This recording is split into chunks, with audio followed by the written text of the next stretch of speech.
우리가 이 땅을 살아가다 보면 많은 사람들과 이렇게 관계를 맺고 살아갑니다. 부부관계, 부모와 자식 관계, 또 교인들과의 관계, 또 직장에서의 상사와 동료와 이렇게 또 바깥에서 선후배의 관계, 이 다양한 인간관계를 우리가 맺고 살아가는데 이 관계라는 것이 결코 쉽지 않습니다. 서로가 개성이 다르고 또 생각하는 그러한 것들이 다르기 때문에 아무리 오랜 세월을 살아가는 부부라 할지라도 필연적으로 서로 맞지 않는 부분들이 생기죠. 그건 교회에서도 마찬가지입니다. 갈등들이 생겨나는 것은 사람과의 관계 속에서 당연한 일이에요. 관계의 어려움을 피하고 싶으면 빨리 죽으면 돼요. 죽으면 그런 관계의 갈등 없습니다. 그러므로 중요한 것은 갈등이 일어나는 것이 중요한 것이 아니라 갈등의 문제를 해결하는 것이, 갈등을 잘 풀어가는 것이 지혜로운 인생을 살아가는 아주 중요한 척도죠. 그게 이제 인간의 어떤 능력의 하나죠. 갈등의 문제를 풀어가는 기술. 그 기술 중에 하나가 무엇이냐면 대화예요. 대화. 이 대화에 이제 미숙하면 사람들과의 관계가 갈수록 어려워지는 것이죠. 대화가 막히니까 그럼 이제 불통이 되어지고 서로 간에 이제 쌓여지는 것들이 많아지게 되면 굉장히 관계가 멀어져 버릴 수 있는 것이죠. 자, 그러므로 좋은 인간관계를, 내가 이 사회에서 좋은 구성원으로 살아가려면 갈등을 없애겠다라는 것이 아니라 갈등을 풀어갈 수 있는 대화의 기술을 배워야 되는 거예요. 그래서 이 대화를 통해서 서로의 문제가, 서로의 갈등의 것들이 해결되어져야 하는 것이죠. 하나님도 우리와 관계를 갖고 계세요. 저와 여러분과 관계를 갖고 있고 믿음의 성도들과 관계를 갖고 계셔요. 오늘 이 말라기서를 보면 하나님이 우리와 같은 인격을 갖고 계세요. 인격이란 뭐냐면 대화가 가능하다라는 거예요. 대화가 가능하고 소통하고 갈등의 문제를 서로 간에 해결해 가는 것이죠. 오늘 이 말라기는 하나님과 이스라엘 백성들의 그런 갈등의 여러 가지 문제를 가지고 하나하나 하나님과 이스라엘 백성들이 대화하고 논쟁하고 분노하고 또 그러면서 갈등의 문제들을 해결해 가고 있는 하나님과 이스라엘 백성들의 갈등의 문제를 해결하는 하나님의 대화의 기술을 볼 수 있는 거예요. 하나님이 우리와 무슨 대화가 필요하겠어요? 전지전능한 하나님이 명령하고 우리는 순종하면 복을 받고 불순종하면 벌을 받으면 그만이죠. 그러나 하나님은 믿음의 백성들과 그런 관계를 맺고 살아가기를 원하지 않으세요. 우리를 하나님의 형상으로 만들었기 때문에 우리와 인격적인 교제를 통해 하나님의 서운함을 우리에게 말씀하시고 또 우리는 우리의 서운함과 힘듦을 하나님께 말씀하는 이런 이제 소통을 통해 하나님과 우리 사이의 관계를 아름답게 만들어 가는 거죠. 자, 오늘 이 본문에서는 두 번째 하나님과 이스라엘 백성들의 그런 어떤 충돌이 일어나고 있는데 지금 이 지난주와 다르게 여기서 하나님이 굉장히 분노하면서 이스라엘 백성들에게 질책하고 있어요.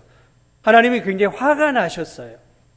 어떻게 화가 나셨냐면 이제 우리가 알고 있는 것처럼 오늘 읽은 6절의 내용부터 야, 이 제사장들아, 제사장들이 누굽니까? 구약시대에 이제 백성들의 제물을 받아 하나님께 제사를 올려드리는 하나님과 백성들 가운데 다리 역할을 하는 중요한 위치에 있는 이 제사장들.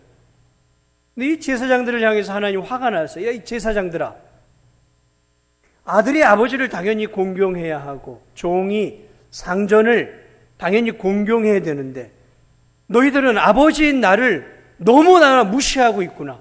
경멸하고 있구나. 어떻게 너희들 이렇게 나에게 이렇게 대할 수 있느냐?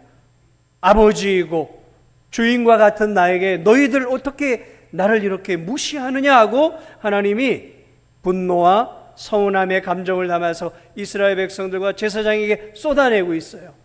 그러자 이 이스라엘 백성들이, 제사장들이 뭐라고 얘기하고 있냐면, 하나님, 언제 우리가 하나님을 멸시했습니까? 언제 우리가 하나님을 멸시했습니까? 아니, 하나님, 우리가 하나님께 예배도 드리고 제사도 드리고 하라고 하는 거 다 하고 있는데 뭐 우리가 하나님께 하나님을 멸시하고 무시했다고 그러십니까? 우리는 주의 이름을 멸시한 적이 없어요. 그러면서 오리발을 내밀어요. 그래서 하나님이 그 말을 받아서 이렇게 얘기합니다. 너희들이 나를 멸시한 적이 없다고. 야, 멸시한 적이 없는데 제사를 드릴 때 내 제단에 이 더러운 떡을 드리는 것은 무슨 일이냐? 왜 더러운 떡을 드리느냐? 왜 희생제물을 드릴 때 눈이 먼 제물을 드리고 병들고 상처 있고 찢겨진 이런 희생제물들, 왜 하찮은 제물들을 나에게 드리고 있느냐? 하나님이 그들에게 반박을 하지 못하도록 지금 강하게 그들을 질책하고 있는 것이죠. 그렇습니다. 이 말라기 시대 당시 제사장들은 하나님 앞에 갓 만들어낸 따끈따끈한 진설병 떡을 올려드려야 되는데 이들이 어찌되었든지 딱딱하고 말라 비틀어진, 심지어 곰팡이가 난 떡을 하나님의 제단에 올려드리고 있었어요. 또한 제사를 드리는 제물을 드릴 때 흠이 많은, 상품 가치가 전혀 없는 짐승들을 하나님께 드렸어요. 시장에 내어 팔 수 없는 결함이 많은 짐승들, 눈이 먼 짐승들, 병이 든 짐승들, 다리를 저는 짐승들, 몸이 찢겨진 짐승들을 하나님의 제단에 제물로 바치고 있었어요. 이게 우연히 어쩌다가 그런 것들이 걸려들어서 제사장들이 못 본 게 아니라 일상으로 드리고 있었다는 게, 일상적으로 그런 가치 없는 것들을 하나님께 드리고 있었다는 거죠. 충격이 아닐 수 없는 거죠. 지금 제사장들은 하나님을 향한 사랑도 하나님을 향한 공경이 전혀 없었던 거죠. 하나님은 제사장들의 죄악을 지금 언급하고 있지만 지금 이 제사장들만의 문제가 아니에요. 왜냐하면 제사장들이 제물을 받아서 드리는 거잖아요. 그러니까 제물을 드리는 백성들과 제사장들 간에 모종의 합의가 이루어진 거예요. 너희들 그런 제물 드리면 너 하나님께 천벌받는다라고 얘기를 해야 되는데 얘기를 하지 않아요. 그리고 그것들을 받아요. 그리고 백성들은 그런 제물만을 갖고 와요. 그런 병든 제물들, 눈먼 짐승들을 제물로 가져오고 제사장들은 오케이, 괜찮네, 제물 하고 받아서 드려요. 그러니까 지금 이 제사장들을 질책하고 있지만 제사장들은 제사를 드리는 주체니까 대표성을 가지고 그들을 질책하고 있는 것이지 지금 이스라엘 백성 전체를 나무라고 계시는 거예요. 다시 말하면 제사장들과 지금 백성들이 서로의 이익을 위해 결탁하고 있었던 거예요. 서로의 이익을 위해 결탁하고 있었던 거예요. 당시 이스라엘 백성들과 제사장들은 당연히 하나님께 제사를 드려야 하는 거죠. 마치 우리가 하나님의 자녀들이 되면 예배를 드려야 되는 것처럼 그들은 당연히 하나님께 제사를 드리는 것을 당연하게 여겼어요. 오랜 아브라함 시대부터 쭉 이어온 제사 제도니까. 그런데 이들의 마음속에는 이미 이제 사랑이, 하나님을 향한 사랑이 식다 보니까 흠없고 티 없는 것들은 굉장히 비싸단 말이죠. 여러분, 모든 물건이든 채소든 과일이든 모든 물건은 흠없고 티 없고 좋은 극상품들은 하찮은 것하고 비교했을 때 값이 몇 배나 차이가 난단 말이죠. 제물 같은 경우는 양이나 염소나 소 같은 걸 드린다고 해보세요. 가격 차이가 엄청난 차이가 난단 말이에요. 그래 이 제물을 드릴 때 너무 비싸고 그래 이들이 나름 머리를 짜낸 거예요. 어차피 제물이라는 것이 희생 제물이라는 것이 불에 태워 살라지는 것이란 말이죠. 그러니까 흠이 많고 눈이 멀든 다리가 절든 뭐 여기가 찢기든 어차피 결함이 많은 거 불 속으로 들어가면 흠이 없는 거나 흠이 많은 거나 불 속으로 태워지는 건 뭐 똑같은데 굳이 꼭 몇 배나 값비싼 흠 없는 것들을 드릴 필요가 뭐가 있겠는가? 이들이 이제 머리가 거기까지 돌아가기 시작한 거예요. 굳이 최고의 가치 있는 제물을 하나님께 드릴 필요가 뭐가 있는가? 어차피 불태워서 없어져 버릴 것인데. 그러면서 이들이 하찮은 예물들을 드리기 시작한 것이죠. 그러면서 백성과 제사장들 간에 모종의 합의가 이루어진 거죠. 요거 드릴 테니까. 그러면서 뇌물을 주고 일정의 뇌물을 받고 제사장도 뇌물을 챙겨서 이익이고 백성들은 최고의 재물을 드리지 않으므로 거기서 남는 경제적인 이윤이 있고 서로 간에 좋은 일들이었단 말이죠. 그래 이 과일로 치면 그런 거죠.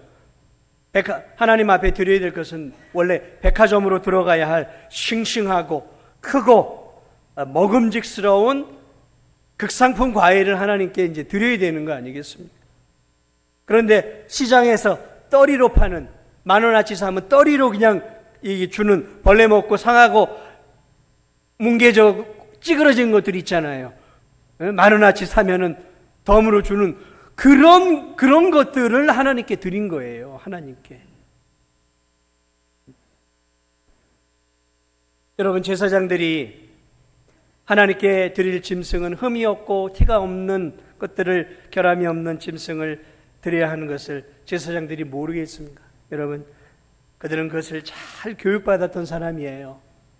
그래서 짐승들을 보고 그것들을 제물로 드려야 할지 백성이 가져오면 꼼꼼히 살펴봤어요. 눈은 잘 떠 있는지, 다리는 몸은 건강한지, 상한 데는 없는지, 실한지 이런 것들을 점검하는 기술자들이었어요. 그들은 그런 거에서 훈련을 받았단 말이죠. 그러니까 딱 보면 이게 흠이 있어 하나님께 올려야 할지 말아야 할지를 알고 있는 그런 사람들이었단 말이죠. 그런데 지금 그들이 이런 것들을 받아서 계속해서 제물로 하나님께 올려드렸다. 백성들은 뇌물로 제사장들에게 뒷돈을 주고 싸구려 짐승들을 주고 제사장들은 뒷돈을 받아 챙기면서 자신의 배를 불리고 그러면서 백성들과 제사장들이 서로 누이 좋고 매부 좋고 도랑치고 가재치고 꼭 먹고 알 먹고 서로 간에 그러한 것들을 진행하고 있었어요. 그럼 누가 손해를 보고 있었을까요? 네, 하나님이죠. 보이지 않는 하나님만 저들의 엉터리 제사를 계속해서 바라보고 계셨던 거예요. 하나님만이 지금 가슴 아래를 하고 있었던 거죠. 그러나 그들에게는 이미 하나님에 대한 관심도 하나님을 향한 뜨거운 마음도 식어져 버렸기 때문에 마음이 식어져 버리니까 자기 자신들만의 유익에 집중해 버리는 그러한 영적으로 타락하고 부패한 하나님의 백성들이 지금 되어져 버린 것들을 오늘 이 본문이 우리에게 보여주고 있습니다. 사실 이 고대 근동의 주변에 있는 블레셋이나 가나안 족속들, 주변에 있었던 그 이방 족속들도 신들에게 대개 그렇게 드렸어요. 좋은 것들을 드리지 않았어요. 그런 것도 영향을 받았던 것이겠죠. 하나님이 이런 저질스러운 제물을 드리는 그들을 향해 이렇게 말씀합니다. 야, 제사장들아, 너희가 지금 드리고 있는 그 눈멀고 상처나고 병들고 이런 짐승들 너희를 다스리고 있는 저 페르시아 총독에게 가져다 줘봐라. 페르시아 총독에게 가져다 주어보라. 그러면 총독이 아이고 고맙다 하겠느냐? 너희 목이 날아가지 않겠느냐? 그러겠죠. 페르시아 총독에게 눈 멀고 병들고 이런 것들을 선물이라고 가져다 주면 여러분 목숨이 살아남을 수 있겠습니까? 세상에 총독 앞에 가져다 주어도 총독이 너희를 가만두지 않을 텐데 어떻게 하나님인 나에게 너희를 구원해서 내 자녀로 내 백성으로 삼은 하늘의 하나님인 나에게 어떻게 너희가 이렇게 대하느냐? 하나님 지금 가슴을 치며 이스라엘 백성들에게 항변하고 있는 거예요. 항변하고 있는 거예요. 여러분, 만일 제 아들이, 제가 막 20몇 년 제 아들을 키웠지 않겠어요, 아들들은. 제 아들이 동네 아저씨 생일을 맞이해서 자신의 용돈을 끌어모아가지고 저 광주까지 가가지고 백화점으로 가서, 목포에는 백화점이 없어요. 광주까지 갔어요. 광주에 가서 큰 백화점에 가가지고 이웃집 옆집 아저씨 생일을 맞이해서 멋진 20-30만 원짜리의 멋진 티를 탁 사가지고 포장을 멋있게 해가지고 탁 드렸어요. 그걸 제가 봤어요. 이야, 저놈 참 대단하네. 내 생일 때도 잘하겠지. 근데 제 생일이 되었어요. 그런데 제 생일이 되었는데 이 아들놈이 여기 5일장에 가가지고 보니까 걸려있는 10,000원, 그것도 2개에 10,000원 하는 티셔츠를 사가지고 검은 봉지에 담아가지고 생일날 생일 파티를 해주면서 아버지 선물이야 하고 이걸 담아서 준다고 하면, 제가 그 이웃집 아저씨에게 몇십만 원짜리 백화점 그것들을 간 것을 보았는데 나에게 봉다리에 담아서 5,000원짜리 티를 한두 개를 담아서 준다고 하면, 여러분 20년을 넘게 자식을 위해 희생한 그 아버지인 저의 마음이 어떠겠습니까? 예를 드는 거예요. 제 자녀들이 그런다는 게, 우리 자녀들 앉아있는데 뭐 오해할 리도 없고 뒤집히는 거 아니겠습니까? 뒤집히는 거죠. 뒤집히는 거예요. 견딜 수가 없는 거죠. 그게 있을 수 있는 일입니까? 있을 수 없는 일이죠. 하나님이 지금 그런 마음이었다라는 거예요. 어떻게 나한테 이럴 수 있냐라는 거예요. 내가 너희들을 위해 어떤 희생과 어떤 사랑을 베풀었는데.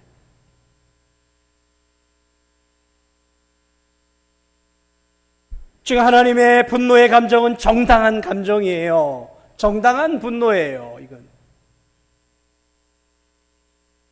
오늘 하나님 아버지의 마음이, 그런 아픔과 분노의 마음이 일어나고 있었던 거예요. 어떻게 내가 사랑한 백성인데, 어떻게 내가 눈동자처럼 지키고 날개 아래에 품어서 어떻게 여기까지 인도한 내 살과 같은 백성인데 어떻게 저들이 나에게 이렇게 할 수 있는, 어떻게 곰팡이가 나고 딱딱한 떡을 나에게 드리고 눈멀고 병들고 상처 입은 것들, 총독이 아니라 이웃에게 선물도 할 수 없는 저런 가치 없는 것들을 나에게 받으라고 제사에 사용하냔 말이에요. 제사장들의 이 형편없는 예배를 통해 우리는 당시 제사장과 백성들이 그들의 여호와 하나님을 어떻게 생각하고 있는지를 알 수 있는 것이죠. 그들은 자신들이 믿고 있는 하나님에 대해 이미 불신하고 있었어요. 그들은 오랜 세월 약속으로 살아가면서 자신들이 믿고 있는 하나님은 저 블레셋이나 저 이집트나 저 페르시아가 믿고 있는 그 신들에 비해서 열등한 신이고 편협하고 별로 능력이 없는 그냥 지역신이라고만 생각하고 있었어요. 어느 틈엔가 이스라엘 백성들이 그 여호와 하나님을 주변에서 믿고 있는 하찮은 이방 신들보다 더 열등한 신으로 생각하고 있었어요. 그래서 하찮은 제사를 드리고 있었던 거예요.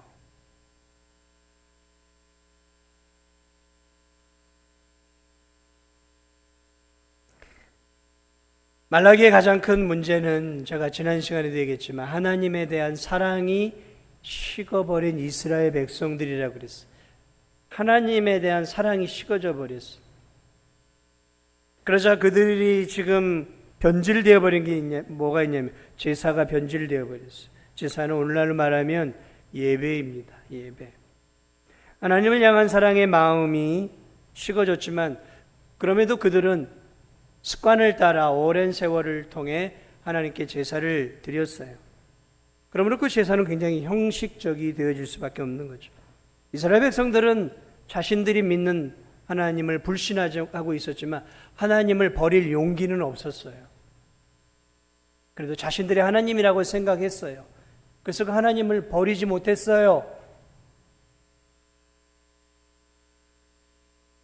왜냐하면 하나님을 버렸다가 하나님께 어떤 벌을 받을지, 또 하나님께 제사 드리는 것을 포기하지 못했어요. 하나님께 제사 드리는 것을 포기했다가 하나님께 벌을 받을지 모른다는 두려움이 있었어요. 왜냐하면 과거에 그들은 하나님을 제대로 섬기지 못하고 안 섬기고 우상을 섬기다가 바벨론과 페르시아의 포로로 끌려갔던 그 깊은 그러한 기억들을 여전히 갖고 있었기 때문에 하나님에 대해 예배는 드리고 제사는 여전히 드리고 있었어요. 근데 그들의 제사는 혹시 또 제사를 드리지 않으면 하나님이 우리에게 벌을 내릴지 모른다는 그러한 마음들이었던 것이. 그러니까 이 제사 속에 하나님을 향한 사랑이 없었어요. 하나님을 향해 그저 꾸준하게 형식적으로 제사는 드렸어요. 왜? 제사를 드리지 않으면 하나님께 벌을 받을지 모르니까. 마음은 없고 의식과 형식만 남아 있었어요. 형식적으로 제사를 드리다 보니까 자신들의 실속을 챙기기 시작한 거예요. 사랑이 식고 형식적으로 제사는 드리는데 값비싼 제물을 드리는 게 너무 아깝기 시작한 거죠. 당연히 아깝겠죠. 하나님을 향한 사랑이 식었는데 값비싼 것들을 드리고 싶겠습니까? 그러니까 싸구려 것들을 대체하기 시작한 거예요. 그래서 제사가 종교적인 의식으로만 남은 거예요. 중요한 것은 제사를 드리는 것이 중요하지 그 위에 올라가는 제물에 대해서는 전혀 신경 쓰지 않았어요. 제사를 받으시는 하나님이 그 제물을 어떻게 받으실지에 대한 하나님의 마음에는, 하나님의 명예에는, 하나님의 영광에는 전혀 관심이 없었어요. 여러분, 이 구약시대는 제사를 통해, 지금은 예배를 통해 하나님이 우리의 마음을 받으시죠. 그리고 만나 주십니다. 그러나 그때나 지금이나 하나님을 향한 사랑의 마음이 없고 그저 형식적 의무적으로 예배 자리에 앉아 있다면 하나님은 그 성도들을 별로 기뻐하지 않습니다. 오늘 제사는 예배죠. 오늘 우리가 예배를 드리기 이 자리에 여러분 앉아 있습니다.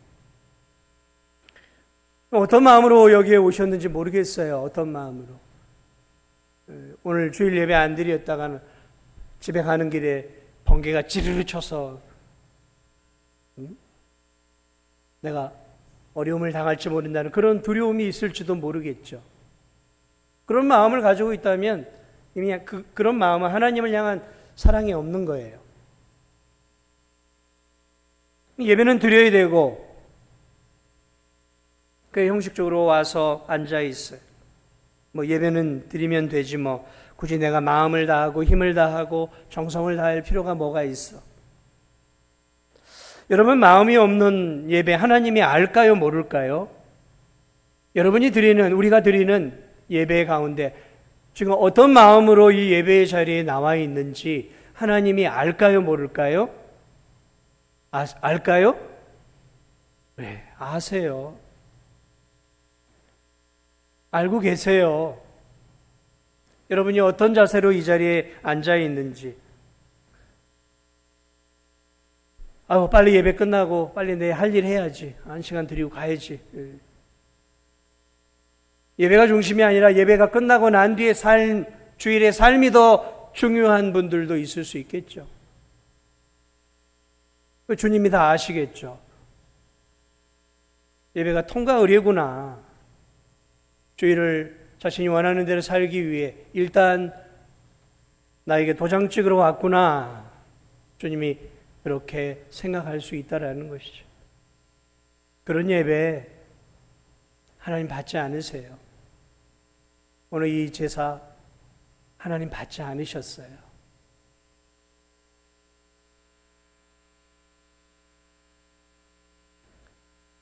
하나님은 진정한 예배자와 종교적 의무를 감당하기 위해 앉아있는 예배자를 구분해 내십니다. 예배를 드리면서도 하나님을 향한 사랑과 진심이 담겨있는 예배를 드리고 있는지 아닌지를 알고 있다라는 것이죠. 사랑하는 여러분, 여러분은 어떤 자세로 지금 예배를 드리고 있습니다. 예배는 하나님께 드리는 거죠. 우리가 지금 이 드리고 있는 예배는 하나님께 드리고 있는 것입니다. 저는 서서 하나님을 지금 예배하고 있고 여러분은 앉아서 하나님을 예배하고 있는 거예요. 지금 이 자리는 콘서트장도 아니고 이 자리는 뭔가를 회의하는 자리가 아니에요. 이 자리는 하나님을 예배하는 자리입니다. 예배 시간이니까 일주일에 한 번은 내가 예배를 드려야지. 그런 종교적인 의무감을 가지고 이 자리에 혹 앉아 있다면 이제 생각을 바꿔야 됩니다. 왜냐하면 그런 예배자의 예배는 하나님이 기뻐하지 않으셔요. 하나님은 마음을 다하고 힘을 다해서 전심을 다해 하나님을 바라보며 드리는 그 예배를 오늘 이스라엘 백성들에게 그리고 오늘 우리에게 원하시고 계셔요.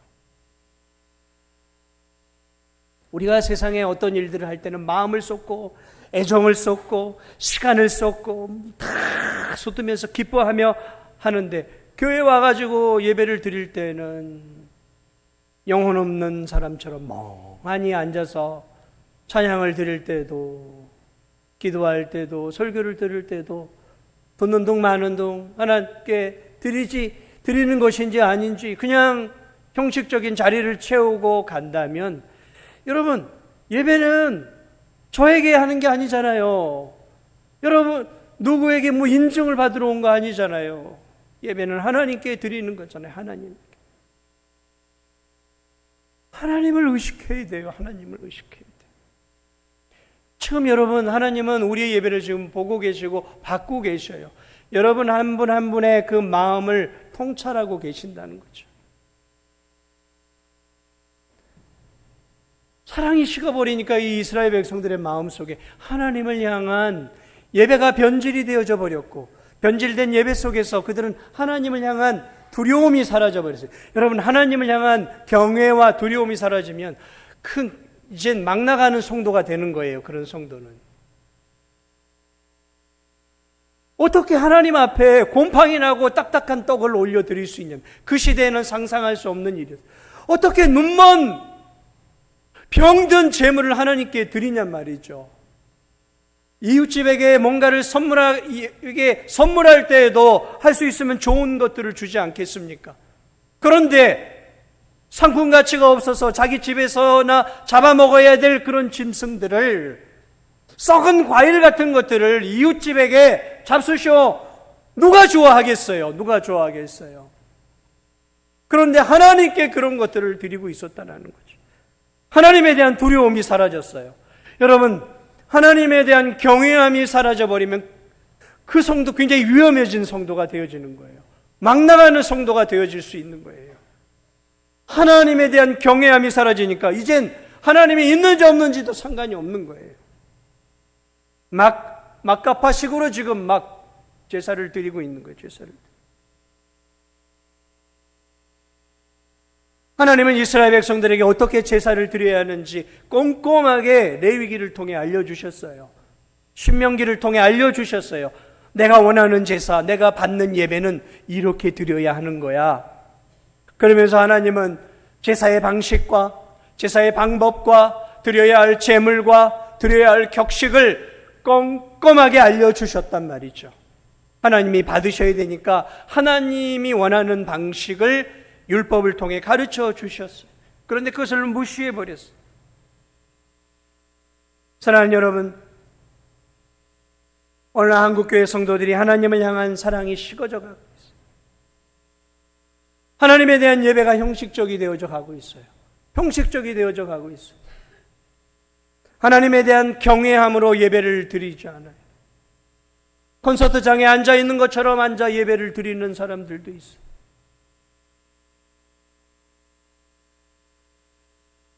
성도들은 교회에서 자신이 생각하는 인본주의적인 예배가 드려지기를 원해요. 모든 예배가 나의 편의에 맞춰지기를 원해요. 편하게 예배드리고 싶습니다. 어떻게 해야 하나님이 기뻐하는 예배를 드릴까가 아니라 어떻게 교회는 나를 위해서 이런 편의를 제공하지 않는 거야. 예배 가운데 이런 것들을 좀 보완해 줬으면 좋겠어라고 늘 요구해요. 하나님이 원하는 예배가 어떤 예배인지에 대해서는 관심이 없어요. 예배를 드리는 편의 시설에만 관심이 있어요. 원하는 방식으로 예배를 드리면 안 되는 거죠. 하나님에 대한 사랑이 식을 때 하나님에 향한 두려움이 사라지고 방종하는 예배를 드리기 시작합니다. 하나님은 의식하죠. 인본주의적인 예배가 드려지고 인본주의적인 설교가 드려지고 그리고 교회를 성도들이 이윤 공동체로 생각해요. 교회는 나를 만족시켜주는 곳이 되어야 한다라고 생각하는 거예요.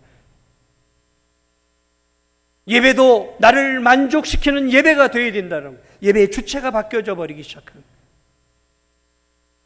나를 만족시키는 예배, 나를 만족시키는 설교, 나를 만족시키는 예배의 시스템이 되기를 원하는 거예요. 교회에 와서 내가 어떻게 하나님께 온전한 예배를 드려야 되는가에 집중해야 되는데 예배의 주체가 하나님이 아니라 내가 되어버린 거죠. 그래 교회 안에서 내 유익을 추구하려고 그래요. 내 이윤을 추구하려고 그래요. 심지어 교회 안에서 사심을 의도적으로 드러내기도 해요. 하나님에 대한 사랑이 식어져 버리자 하나님의 율법도 이스라엘 백성들이 무시해 버리죠. 그래서 싸구려 예물을 드려요. 자신의 경제적인 유익을 따라 드려 버리는 것이죠. 여호수아 1장 8절에 보면 하나님이 이스라엘 백성들과 여호수아에게 너희들 저 가나안 땅에 들어가면 이렇게 살아야 돼. 그러면서 하나님이 이렇게 얘기했어요. 이 율법책을 내 입에서 떠나지 말게 하며 주야로 그것을 묵상하여 그 안에 기록된 대로 다 지켜 행하라. 그리하면 내 길이 평탄하게 될 것이며 내가 형통하리라. 가나안 땅을 너희들에게 선물로 줄 텐데 그 가나안 땅에 들어가면 너희들 이제 내가 주는 이 율법책, 이 하나님의 말씀대로 너희가 살아야 한다 그랬어요. 그렇습니다. 하나님의 자녀들은 지켜야 할 법이 있어요. 교회 안에도 하나님의 법이 있지만 성도들이 이 세상을 살아가면서 지켜야 할 하나님의 법이 있죠. 성경 말씀이에요. 성경 말씀. 이 성경 말씀은 사회의 도덕과 윤리보다 더 높은 상위법이에요. 세상의 법보다 더 우위에 있는 최고의 법이죠. 왜냐하면 천지를 창조하신 하나님이 우리에게 주신 법이기 때문에 이 성경의 법은 헌법 위에 있는 거예요. 하나님이 주신 법이니까. 왜냐하면 세상이 만들어낸 헌법이나 이런 세상의 법은 인간이 만든 인간의 조직과 나라를 유지하기 위한 허물이 많은 법이지만 하나님이 만든 이 성경의 말씀의 법은 흠없는 온전한, 그리고 창조하신 하나님, 섭리하신 하나님, 다스리신 하나님이 우리 하나님의 자녀들에게 주신 법이란 말이죠. 그러므로 하나님의 자녀들과 하나님의 법을 따라 살아가야 됩니다. 말씀을 따라 살아가야 됩니다. 그런데 오늘 이 이스라엘 백성들이 하나님의 법을 버리기 시작했어요. 자신들이 원하는 세상의 방식을 취하기 시작합니다. 이방인들이 드리는 그런 제사의 방식을 취하기 시작하면서 하찮은 것들을 가져와 적당하게 하나님께 드리고 하나님을 만족시키고, 그리고 하나님, 우리가 하나님 앞에 이렇게 제물을 드렸으니까 하나님도 우리에게 복을 주시고 우리의 기도를 들어주시고 우리를 행복하게 해주셔야죠 하면서 하나님에게 딜을 하고 있었던 거예요. 딜을 하고 있었던 거예요. 오늘 이 성경 구절이 그 내용이에요. 10절이 그 내용이 이렇게 썩은 제물이지만 그래도 제물을 드렸으니까 우리에게 복은 주셔야 되지 않겠습니까? 라는 거예요. 하나님이 뭐라고 말씀하시냐면, 야, 누가 좀 성전문 좀 확 닫아버렸으면 좋겠다. 나 도저히 너희들 예배, 너희들 제사 못 받겠어. 그냥 누군가 한 사람이 성전문에 문을 그냥 망치든 못으로 박아서 문이 꽉 잠겨져 버려서 아무도 들어오지 않아. 아무도 나한테 제사를 드리지 않았으면 좋겠어. 난 도저히 이 제사를 못 받겠어. 어떻게 너희들이 이런 제사를 드리면서 나에게 복을 구하고 있느냐? 그러면 하나님의 말씀이 여기까지 그들을 향한 분노의 말씀들이 이어져 가고 있는 것들을 바라보게 되어집니다. 사랑하는 여러분, 오늘 우리가 회복해야 될 게 있어요. 하나님을 향한 사랑이, 하나님을 향한 사랑. 여러분, 하나님을 사랑하고 계십니까? 하나님을 정말로 사랑해서 오늘 드디어 주일이다. 오늘 내가 하나님 앞에 예배를 드리러 가는 날이다. 내가 하나님 앞에 예배 드리는 날, 하나님을 찬양하는, 정말 기쁜 마음이야. 설레는 마음으로 오늘 우리 성도님들 몇 분이나 오셨을까요? 몇 분이나 오셨을까요? 거룩한 주일이다. 정말 오늘 이 하나님을 내가 예배 가운데 만나야지. 그러면 예배 오기 전에 하나님, 내가 이 주일날 예배 시간에 주님 꼭 나 좀 만나주세요. 은혜 받게 해주세요. 하나님의 은혜로 충만한 예배 시간 되게 해주세요. 이렇게 간절하게 예배를 위해 사모하는 마음으로 기도하고 오신 성도님들은 몇 분이 되실까요? 많이 계시리라 저는 믿습니다. 그런 마음으로 온 성도들은 오늘 은혜 받으실 줄 믿습니다. 그런 성도들의 마음을 가지고 나올 때 하나님은 그 마음을 받으시는 거예요. 그 마음을 받으시는 거예요. 그러나 하나님의 향한 마음이 식어져 버리면 빨리 주일 오전 예배를 지켜야 되는 거예요. 그 의무를 다 해야 돼요. 그래야 이제 그 다음에 내가 하고 싶은 거 할 수 있으니까. 우리에게 필요한 것이 무엇일까? 하나님을 향한 사랑이에요. 하나님을 향한 사랑. 그 하나님을 향한 사랑이 식어져 버리면 우리의 예배가 하나님이 중심이 아닌 나 중심적인 예배가 되어져 버리고, 하나님께 예배드리며 신앙생활하는 이 신앙생활에서 내 유익을 추구하고 하나님을 향한 두려움이 없이 하나님의 말씀을 가볍게 여기고 내가 원하는 대로 살아가는 그러한 오늘 이 이스라엘 백성들과 같은 삶으로 전락되어질 수 있다는 것들을 오늘 우리가 다시 한번 이 말라기서를 기억하면서 하나님을 향한 마음이 식어져 버렸다. 우리 다시 한번 기도해야 돼. 하나님을 향한 내 사랑이 회복되기를 원합니다. 그리스도의 그 십자가의 사랑이 내게 회복되기를 원합니다. 하나님, 나 이렇게 예배 못 드리겠어요. 내 마음을 좀 뜨겁게 만들어 주세요. 불붙는 마음을 주옵소서. 예수 그리스도의 그 십자가의 사랑으로 다 타오를 수 있도록 하나님 내 마음을 뜨겁게 회복시켜 주시옵소서. 그래서 뜨거운 마음으로, 주님을 사랑하는 마음으로 매 예배 시간을 사모하고 살아가는 삶 속에서 하나님을 사랑하는 그 뜨거운 마음을 가지고 몸된 교회를 섬기고 하나님께서 맡겨주신 귀한 영혼 구원의 사명을 감당하고 그 뜨거운 십자가의 사랑을 가지고 직장 속에서 그리스도의 은혜로운 사랑을 전하면서 그 십자가의 뜨거운 사랑으로 살아갈 수 있도록 하나님, 내 영혼을 다시 한번 회복시켜 주옵소서. 내 영혼을 그리스도의 사랑으로 회복시켜 주옵소서. 그런 은혜를 구하고 그런 사랑의 은혜를 구하며 다시 한번 예배를 드리는 우리 성도들의 마음이 그리스도의 아버지의 사랑으로 충만하게 젖어서 하나님 앞에 하찮은 것들을 드리는 예배, 하나님 앞에 마음을 다른 데 두고 드리는 형식적인 예배가 아니라 신령과 진정으로, 영과 진리로, 그리고 마음을 다해 나를 구원하신 하나님을 진심으로 높여드리고 그 구원의 하나님을 찬송하고 감사하는 그런 예배, 그런 예배가 회복되어지는 우리 진도중앙교회, 그런 예배가 회복되어지는 우리 성도들이 되시기를 주님의 이름으로 축복을 드립니다. 우리 시간 함께 마음을 다해 찬양하기를 원합니다.